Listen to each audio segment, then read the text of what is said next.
नहमदुहु व नुसल्ली व नुसल्लिमु अला रसूलिहिल करीम।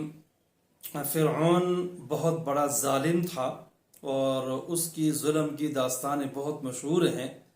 कुरान करीम में भी उसके जुल्म जोर और कत्ल गारत का जिक्र आया है। फ़िरऔन के जुल्मों में से एक बड़ा जुल्म ये था कि वो बच्चों को कत्ल क्या करता था। कुरान करीम में आता युज़ब्बिहून अब्नाअकुम, ए बनी इसराइल, ये फ़िरऔन और आले फ़िरऔन फ़िरऔनी लोग आप लोगों के बच्चों को कत्ल करते हैं और ज़बह करते हैं। तो बच्चों को ज़बह करना और मारना ये फ़िरऔन का अमल है।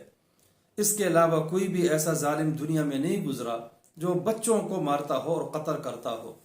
और फ़िरऔन बच्चों को इसलिए मारता था कि उसको नजूमियों ने बताया था कि अनकरीब एक बच्चा पैदा होने वाला है, वो बड़ा होगा और तुम्हारी हुकूमत के जवाल का सबब बनेगा, इसलिए उसने बच्चों के कत्ल करने का हुक्म दिया था।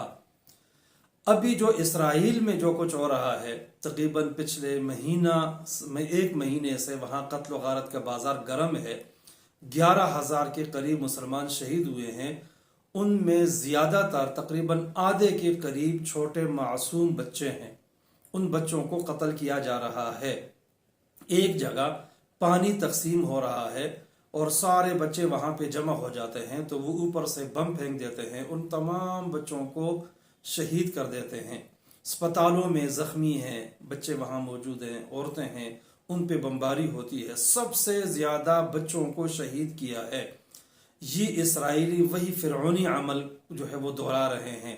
फ़िरऔन का जो काम था वो इन्होंने अपनाया हुआ है और इनको भी ये खदशा है कि यही बच्चे आइंदा जब बड़े होंगे, इनके माँ बाप को हमने कत्ल किया है, इनकी जायदादें छीनी हैं, तो ये बच्चे हमारे खिलाफ खड़े होंगे और हमारे खिलाफ जिहाद करेंगे।